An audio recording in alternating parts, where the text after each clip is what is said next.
George Berkeley's famous dictum, Esse est Percipi, to be is to be perceived, encapsulates his central metaphysical claim that the existence of objects consists in their being perceived by minds.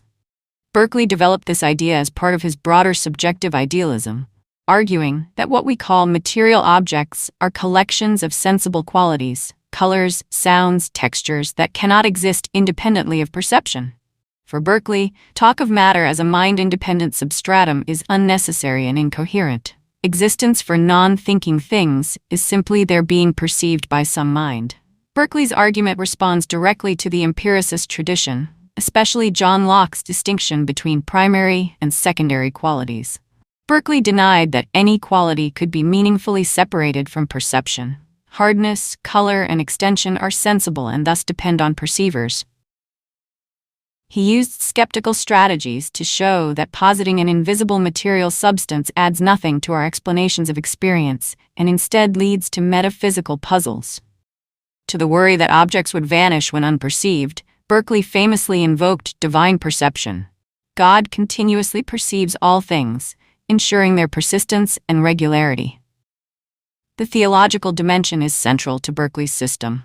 By making God the ultimate perceiver, Berkeley preserves object permanence and the orderliness of nature without recourse to matter as an independent entity. This move ties metaphysics to theology. The regular laws of nature reflect the constancy of God's perceptions, and what we call causal relations are patterns within the ideas God sustains. Berkeley thus offers an account that is both anti-materialist and theistic, aiming to reconcile common-sense experience with a parsimonious ontology. Critics have raised several objections. Skeptics charge that Berkeley's view verges on solipsism, or that it makes ordinary causal explanations mysterious by reducing causes to sequences of perceptions. Others argue that invoking God to guarantee continuity is ad hoc, or that Berkeley fails to account for the apparent independence of objects from any particular human observer. Berkeley's defenders reply that his account is no more counterintuitive than the postulation of an unseen material substratum, and that his theory better respects the epistemic limits of sense experience.